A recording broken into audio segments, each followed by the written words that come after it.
Je n'ai plus de médecin traitant depuis 2 ans, plus de solution pour me faire suivre et renouveler mes médicaments. Rien n'est fait pour rendre les métiers de la santé et du lien attractifs. Les horaires sont difficilement compatibles avec une vie de famille, le salaire est insuffisant. Le principe de solidarité m'est cher et je pense qu'il faut le préserver face à la montée de l'individualisme dans la société. Ces témoignages font partie des réponses recueillies lors de la consultation en ligne des États généraux de la santé et de la protection sociale, une démarche inédite lancée en novembre 2025 par un collectif de plus de 50 organisations issues de la société civile. 76 873 participants, citoyens et professionnels de la santé et de l'accompagnement, ont partagé durant cette première phase ce qu'ils attendent de leur système de santé et de protection sociale. Quels en sont les grands enseignements ? Une relation de confiance, mais une accessibilité en crise.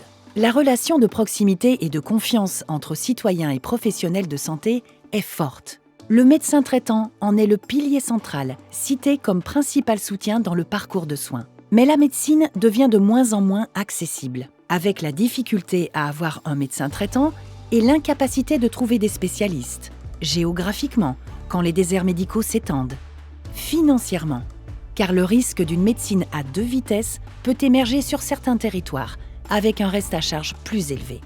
Face à ce problème, la réduction des délais d'attente est la priorité numéro 1 des citoyens.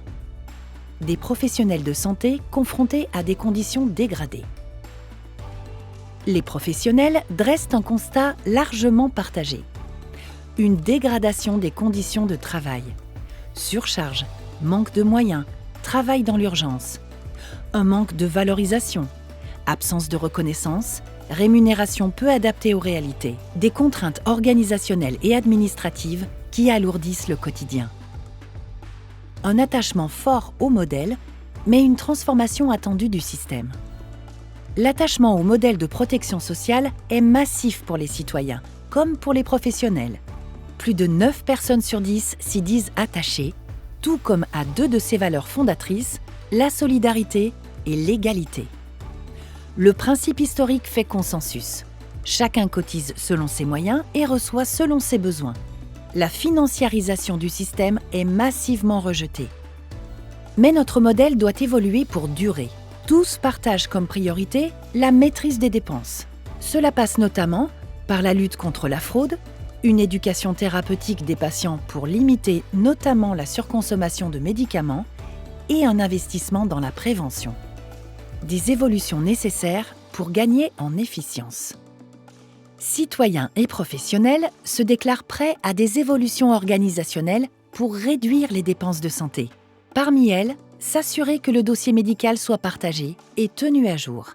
Renforcer le partage de compétences entre professionnels de santé. Recentrer les hôpitaux sur les actes complexes pour désengorger les urgences.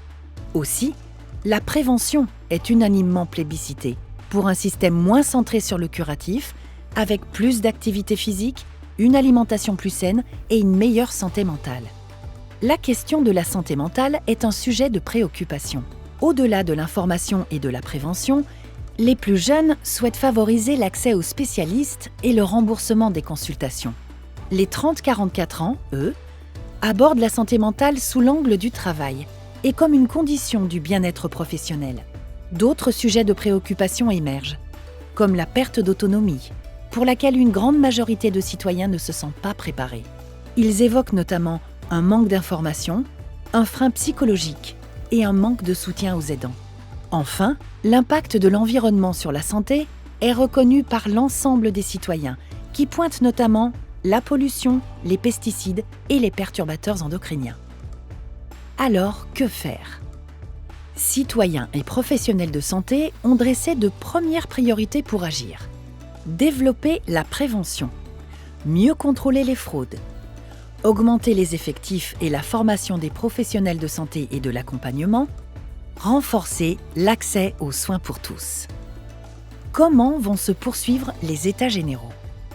Partout en France, à partir des enseignements de cette consultation, des ateliers rassembleront au printemps les acteurs du système de santé et de protection sociale pour approfondir ces questions et y apporter des réponses concrètes.